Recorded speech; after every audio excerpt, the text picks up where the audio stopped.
So good afternoon. My name's Shawn Simmons. I'm president at Anglers Atlas and My Catch. And I'm here today with Lorne Doerkson, MLA for the Cariboo Chilcotin, and two representatives from the community groups who are receiving donations today. First is Chris Nicholas, chair of the South Cariboo Health Foundation.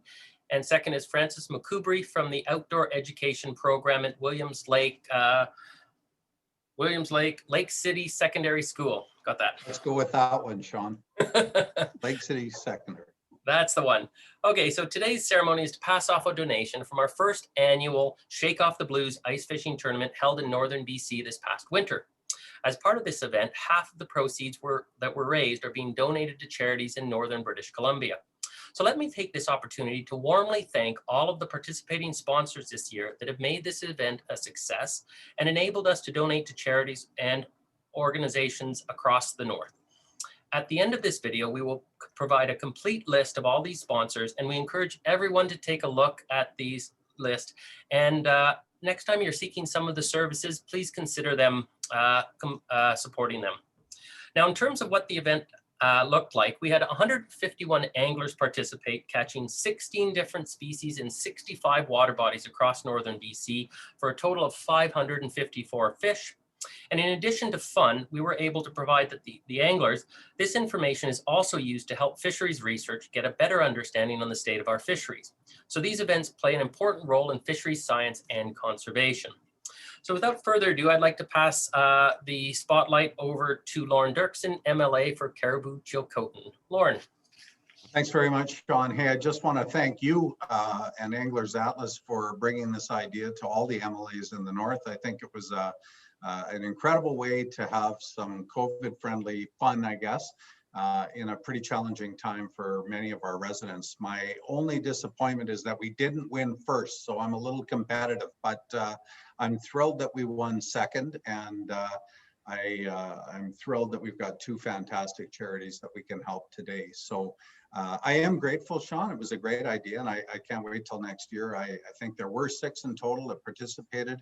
And of course, we've got some lunkers in this area. So I was really surprised that we didn't win first, but I do want to say congratulations to the South Cariboo Health Foundation and certainly to the Outdoor Education Program that we're going to award money to today. And I don't know if they know how much it is, but I can't wait to hold this check up.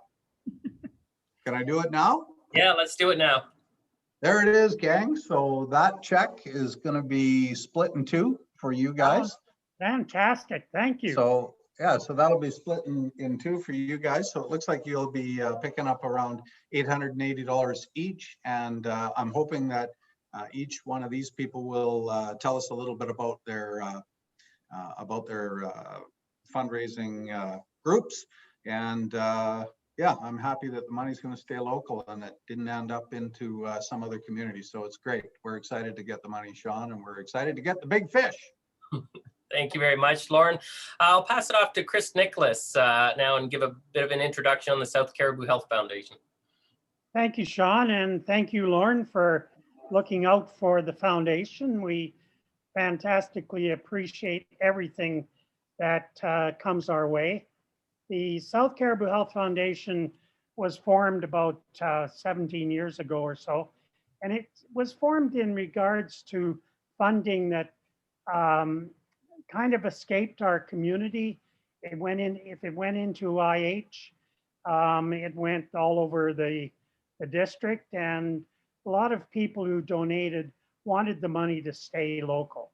So we formed the foundation, and it allows us now to take donations, put that right back into the 100 Mile Hospital complex, which includes Millsite and Fisher Place. And we also donate to such things as Meals on Wheels and different other health-related things in the community.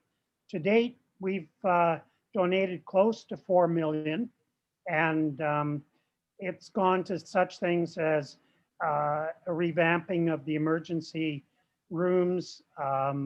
We just finished working with hospice to replace and rebuild 2 of the rooms in the hospital that will eventually become palliative care, but right now have been set aside for COVID.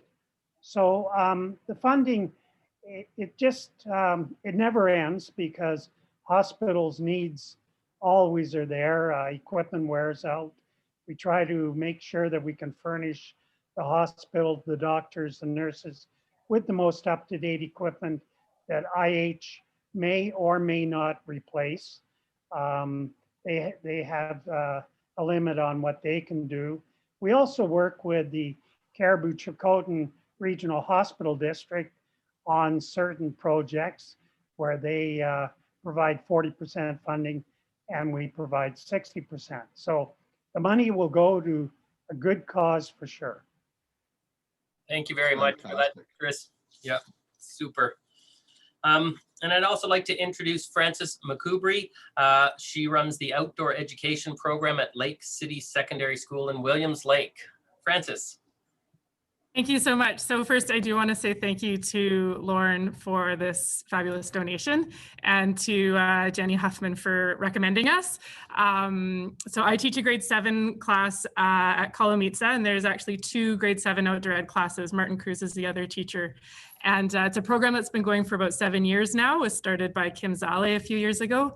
And what we do is we, students apply to be in this program, and it's open to all students in grade 7 in SD 27. It's not based on whether you can afford to be in it or based on your academics. It's based on kids' interest in learning offsite and outside. And we know how important it is for physical, mental, and emotional health for kids to be, for all of us to be, you know, moving, being outside, but also for the academic part. There's a lot of research showing how good it is for kids to be able to actually touch and see and manipulate the things that they, or the concepts they're trying to learn.